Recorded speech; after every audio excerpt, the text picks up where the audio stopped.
আশা করি তোমরা টাইটেল আর থাম্বনেল দেখে বুঝেই গেছো আমরা কি টপিকের উপর ভিডিও দেখতে চলেছি। আসলে কি বলতো, পকেটে নেই পয়সা আর সঙ্গে নেই পাসপোর্ট, তো এইভাবে যদি যাওয়া যায় তাই একটু দেখছিলাম এই ভিডিওগুলো।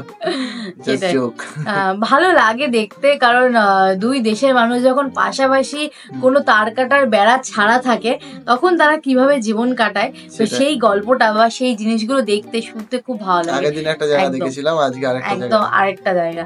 তো চলো বেশি দেরি না করে সেটাই দেখে নি, আশা করি তোমাদেরও খুব ভালো লাগবে।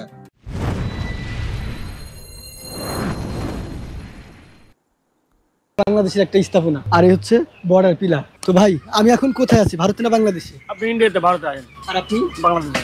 এই যে দোকানের উপরে উঠলেই হচ্ছে বাংলাদেশ আর দোকানটার এই নিচে নামলে হচ্ছে ভারত। তো এই কারণে হচ্ছে বাংলাদেশের মানুষ কিন্তু ভারতের মধ্যে কাজ করতেছে। এই যে একটা ভাই বসে আছে, ভাই আপনি কোন দেশের মানুষ? বাংলাদেশের মানুষ। কিন্তু আমি তো এখানে ইন্ডিয়া লেখা দেখছি। ভারত বাংলাদেশ বর্ডার পৃথিবীর ৫ম দীর্ঘতম ল্যান্ড বর্ডার। এটি ৪,১৫৬ কিলোমিটার লম্বা আন্তর্জাতিক সীমানা। এর মধ্যে পশ্চিমবঙ্গের সাথে বাংলাদেশের বর্ডার রয়েছে ২,২১৭ কিলোমিটার। আন্তর্জাতিক এই সীমানাটি কোথাও নদী, কোথাও বা বন, কোথাও বা পাহাড় দিয়ে অতিক্রম করে গিয়েছে। আজকে আমি আপনাদেরকে চাঁপাইনবাবগঞ্জ জেলার শিবগঞ্জ উপজেলার এমন একটি সীমান্তবর্তী গ্রামে নিয়ে যাচ্ছি, যে গ্রামের সীমান্ত ভাগাভাগি দেখলে আপনি অবাক হয়ে যাবেন। আসসালামু আলাইকুম বন্ধুরা, আশা করি সকলে ভালো আছেন। তো এমন একটি গ্রামে আসছি যে গ্রামের মানে দুই দেশের যে সীমান্ত ভাগাভাগি, এটা দেখলে আপনি অবাক হয়ে যাবেন। আমি একটা গ্রামে আছি, এটা হচ্ছে চাঁপাইনবাবগঞ্জের সোনা মসজিদ এরিয়ায় বালিয়াদিঘি গ্রাম। আমার পিছনে একটা দোকান দেখতে পাচ্ছেন, এদিকে দেখাও। এই যে পিছনে যে দোকানটা দেখতে পাচ্ছেন, এই দোকানের মানে যে সীমানা ভাগাভাগি বা দোকানটার অবস্থান থেকে আপনারা অবাক হয়ে যাবেন। আমি যে এখন আপনাদের সাথে কথা বলছি এটা কিন্তু ভারতের মধ্যে, আমি ভারতের মধ্যে থেকে আপনাদের সাথে কথা বলছি। কিন্তু আমার পাশে যে ভাইটা আছে, এই যে দেখেন, এই যে রান্না বান্না করছি কিন্তু বাংলাদেশের মধ্যে। এই যে দোকানের উপরে উঠলেই হচ্ছে বাংলাদেশ আর দোকানটার এই নিচে নামলে হচ্ছে ভারত। জানি আপনাদের বিশ্বাস হবে না যে আসলে একটা দোকানের সামনে কিভাবে ভারত হয়। তো আপনাদেরকে এই ভাইয়ের সাথে কথা বলে আমি শোনাচ্ছি। ভাই কেমন আছেন? আলহামদুলিল্লাহ ভালো। আচ্ছা, এই যে আমি আপনার দোকানের নিচে নামছিলাম, এটা ভারত তো নাকি? জি, ওটা ভারত। আচ্ছা, এটা কিন্তু একটা হচ্ছে হোটেল, যে হোটেলগুলোর মানে সামনের অংশটা হচ্ছে ওই পাশে, এটা হচ্ছে পিছন সাইড এই হোটেলটার। এই যে নিচে আসলে হচ্ছে ভারত। আপনাদেরকে সীমানা পিলার দেখাবো, তারপর আপনাদের আরো বিষয়টা ক্লিয়ার হয়ে যাবে। এদিকে যদি সামনে আসি, এই যে আরো একটা ভাই কাজ করতেছে। তো ভাই আমি এখন কোথায় আছি, ভারতে না বাংলাদেশে? আপনি ইন্ডিয়াতে, ভারতে আছেন আর আপনি বাংলাদেশে। শুনতে পেলেন, মানে আমার মুখের কথা না বিশ্বাস হতে পারে যে কিভাবে সম্ভব। মানে আমি এখন ভারতে আর ভাই হচ্ছে বাংলাদেশে, দুইজন দুই দেশে। একবার ভাবুন যে মানে ভারত বাংলাদেশের আন্তর্জাতিক সীমানা কিভাবে ভাগ হয়ে গেছে। এখন আপনাদেরকে একটা সীমানা পিলার দেখাই। এই যে এদিকে আসুন, আমি এখনো ভারতের মধ্যে আছি। এই যে এই কাকাগুলো কাজ করতেছে ভারতের মধ্যে, কিন্তু বাংলাদেশের মানুষ এই কাকাগুলো কাজ করতেছে। আপনারা তো বাংলাদেশের? হ্যাঁ, বাংলাদেশে। আচ্ছা, আপনি কাজ করতেছেন কোথায়? কাজ করছি এখন ভারতের জমিতে। ভারতের মধ্যে আছেন? কোনো সমস্যা হয় না? না, কোনো সমস্যা নেই। তো এই কাকাগুলো হচ্ছে বাংলাদেশের মানুষ, কিন্তু ভারতের মধ্যে কাজ করতেছে। আমি একজন বাংলাদেশি মানুষ, ভারতের এরিয়ার মধ্যে কিন্তু এখন ব্লগ করছি পাসপোর্ট ভিসা ছাড়া।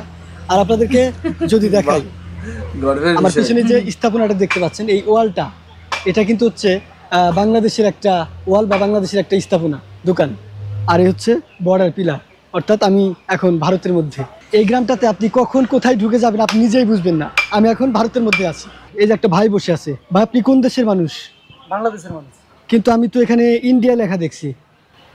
ওই এখানে ইন্ডিয়া আছে, আমরা এখানেই ব্যবহার করি, এখানে চলাফেরা বেশি আমার। কতটা অদ্ভুত তাই না? এখানে বাংলাদেশি মানুষ ভারতের ভূখণ্ডে কাজ করছে, কেননা এখানকার সীমান্তটা এতটাই লাগোয়া যে হর হামেশায় যে কেউ ভুল করে চলে যাবে ভারতের মধ্যে, যেমনটা আমরাও চলে গিয়েছিলাম। তো আমরা এই 0 পয়েন্ট দিয়ে একটু সামনের দিকে যাব। বিশাল যে আমবাগান দেখতে পাচ্ছেন, এই আমবাগানটা ভারতের একটা আমবাগান। পাশে হচ্ছে সোনা মসজিদ স্থলবন্দরের যে মেইন রোড 0 পয়েন্ট, এইটা। এই যে গাড়িগুলো দেখতে পাচ্ছেন, এই গাড়িগুলো ভারত থেকে পণ্য নিয়ে বাংলাদেশে আসছে। আসলে এমন একটা সিজনে আসছি, চাঁপাইনবাবগঞ্জ আমরা জানি আমের রাজধানী বলা হয় এই চাঁপাইনবাবগঞ্জকে। এমন একটা সময় আমরা চলে আসছি, এখন কিন্তু আম নেই। বিশাল আকারের এই আম বাগানটায় মানে আম শূন্য। এই বাগানের অর্ধেক অংশটাই হচ্ছে ভারতের, আর অর্ধেক অংশটা হচ্ছে বাংলাদেশের। তো আমি এই দুই দেশের আম বাগানের সীমানার মাঝ বরাবর যাচ্ছি। এই তো যে বর্ডার পিলারটা দেখতে পাচ্ছেন, এটাই কিন্তু সেই আম বাগানকে পৃথক করে দিছে, অর্থাৎ এই পাশটা পুরোটাই হচ্ছে ভারতের আম বাগান। ভাই আপনার বাসা কোথায়? আমার বাসা শিয়ালমারা 5 নম্বর গেট। 5 নম্বর গেট, শিয়ালমারা। আমের সিজনে এখানকার যে আমগুলো আছে, হ্যাঁ, এই যে ভারতের আমগুলো, এগুলো কি কাঁটাতারের বেড়া ক্রস করে ভারতে বিক্রি করে নাকি বাংলাদেশে বিক্রি করে? ওই ভারতওয়ালা বাংলাদেশের গায়ে বিক্রি করে দেয়, তখন বাংলাদেশওয়ালা বিক্রি করে দেয়।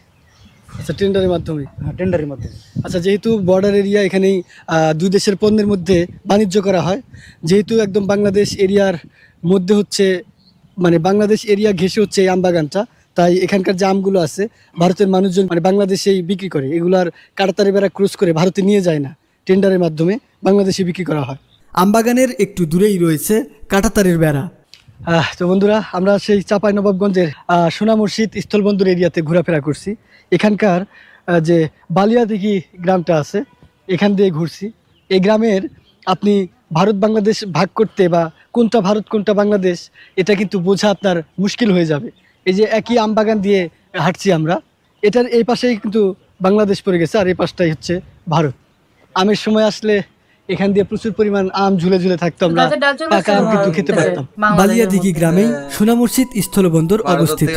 সেই স্থলবন্দর নিয়ে পরবর্তীতে পরিপূর্ণ একটি ভিডিও আসবে। আর এই যে সামনে যে গাড়িগুলো দেখতে পাচ্ছেন, এই গাড়িগুলো কিন্তু সম্পূর্ণ ভারত থেকে এসে বাংলাদেশে মানে পণ্য দিয়ে যাচ্ছে। চাঁপাইনবাবগঞ্জের ওই পাশে ভারতের মালদা জেলা। দেশ ভাগের পূর্বে এই চাঁপাইনবাবগঞ্জ ছিল মালদা জেলার অংশ। রেডক্লিফ লাইনের সম্পূর্ণ তথ্য প্রকাশিত হবার পর 1947 সালে 17 আগস্ট মালদা জেলা ভারতের অন্তর্ভুক্ত হয়। বাংলাদেশের মোট উৎপাদিত আমের একটি বড় অংশ এই চাঁপাইনবাবগঞ্জে উৎপাদিত হয়, যার ফলে একে ক্যাপিটাল অফ ম্যাঙ্গো বলা হয়। এই জেলার যেখানে যান না কেন, সেখানেই শুধু আম বাগান পাবেন।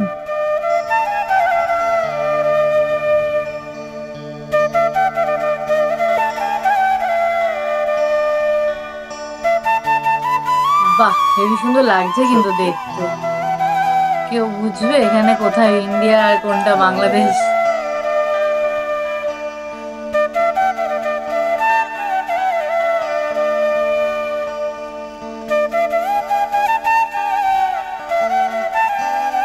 খুব সুন্দর লাগছে উপর থেকে ড্রোন শটটা, খুবই সুন্দর, সবুজে ঘেরা, আম বাগানে ভর্তি। বন্ধুরা, এই ছিল আজকের ভিডিও। ভিডিও সম্পর্কে আপনার মতামত কমেন্টে লিখবেন। ভিডিওটি বেশি করে শেয়ার করে দেবেন। দেখা হবে পরবর্তী কোনো এক নতুন ভিডিওতে। সত্যি খুবই সুন্দর একটা ভিডিও ছিল। আমার তো খুবই ভালো লেগেছে। মালদা জেলার মধ্যে পড়ছে, মানে আমাদের পশ্চিমবঙ্গে। হ্যাঁ, মানে আগে ছিল যখন দেশ ভাগ হয়ে যাচ্ছে, তারপরে তো মালদাটা আলাদা হয়ে গেছে, বাংলাদেশটা আলাদা হয়ে গেছে। তার আগে দুটো এক জায়গায় ছিল, কিন্তু এখনো কাঁটাতারের বেড়া নেই মাঝখান দিয়ে। হ্যাঁ, মানে একটু দূরে গিয়ে আছে। হ্যাঁ, দূরে গিয়ে আছে, মানে ওই জায়গাটা গ্রামটুকুর মধ্যে তো লোকে, বাংলাদেশের লোক ইন্ডিয়াতে, ইন্ডিয়ার লোক বাংলাদেশে যাতায়াত করছে, বাংলাদেশের লোক ইন্ডিয়াতে কাজও করছে। ওই আম গাছের ডাল, ইন্ডিয়ার আম গাছের ডাল বাংলাদেশের মধ্যে, মানে ওই ডালে যা যা আম হবে সব কিন্তু বাংলাদেশ। হ্যাঁ, এটা বেশি মজার। দোকানদারটা ধরো দোকানের জিনিস বানাচ্ছে একদম ভারতের গায়ে, তাহলে ভারতের লোকরা কিনে খেতেই পারে। কেন খেতে পারবে না? অবশ্যই খেতে পারবে। সেটাই, বেশ ভালো লাগলো। এগুলো এগুলো দেখতে আমার ভালো লাগে বেশ। মানে আমরা ইন্ডিয়া থেকে ভারতে সরি ইন্ডিয়া থেকে বাংলাদেশ যাওয়ার জন্য কত স্ট্রাগল করছি, পাসপোর্ট নেই বলে যেতে পারছি না, ইচ্ছে থাকলেও যেতে পারছি না। এই যে ব্লগ করছিল সেই ভাইয়া তো মানে এক পা এদিক ফেললে বাংলাদেশের মধ্যে, বেশিরভাগ ব্লগটা তো ইন্ডিয়াতে দাঁড়িয়ে দাঁড়িয়েই করে ফেললো। একদম আমাদের কপালে আর হয় না এরকম। মালদায় থেকে এই জায়গাটা কোথায় আছে খুঁজে বের করতে হবে, ওখান দিয়ে পারাপারটা হবো। তারপর তুমি আবার যেতে পারবো না, কারণ তুমি যাওয়ার আগে তো ওখানে বিএসএফ ক্যাম্প পড়বে না, ক্যাম্প পড়বে। ওরা যেতে পারবে কারণ ওই জায়গাটা গ্রামের ভেতরে। কিন্তু বিএসএফ ক্যাম্প পড়ার কথাও না, কারণ গ্রামের মধ্যে আমি যদি কোনো গ্রামে আত্মীয় বাড়ি থাকে কিংবা কিছু থাকে, তাহলে তো সেখানে যেতেই পারি না। হ্যাঁ, সেটা যাওয়া যেতেই পারে, কারণ যদি বাংলাদেশের লোকেরা আরামসে ইন্ডিয়াতে আসতে পারে, তাহলে ওখানেও নিশ্চয়ই, হ্যাঁ অবভিয়াসলি ইন্ডিয়ার লোকরা চলাফেরা করতে পারে, কিন্তু ইন্ডিয়ার লোক দেখলাম না, এটাই হচ্ছে। হ্যাঁ, ওইটুকুনি জায়গার মধ্যে ছিল না, ওইটুকুনি জায়গার মধ্যে বাগানই ছিল আর কি। যেহেতু আম গাছ আছে তার মধ্যে তো নিশ্চয়ই লোক তো আছে, আর আম বাগানের মধ্যে তো এই শুধু একটা রাস্তা, ওই রাস্তাটার এই পাশ বাংলাদেশ আর এই পাশ হচ্ছে ইন্ডিয়া, হুম। এই ফারাক। তো যাই হোক, ভালো লাগলো ভিডিওটা। আর কার বাড়ির আশেপাশে এরকম জায়গা আছে প্লিজ কমেন্টে আর এই জায়গাটার আশেপাশে কেউ আছো নাকি তোমরা, হ্যাঁ কমেন্টে কিন্তু অবশ্যই লিখে একদম পাঠিও। লিখে ফেলো। আর এই ভিডিওটা ভালো লাগে লাইক শেয়ার করো, বেশি বেশি করে শেয়ার করো। আর যারা নতুন হচ্ছে চ্যানেলটা এখনো সাবস্ক্রাইব করুন, তো চ্যানেলটাকে অবশ্যই সাবস্ক্রাইব করে সাবস্ক্রাইব নাও। করে নিও। তো চলো দেখাবে নেক্সট ভিডিওতে, ততক্ষণের জন্য টাটা।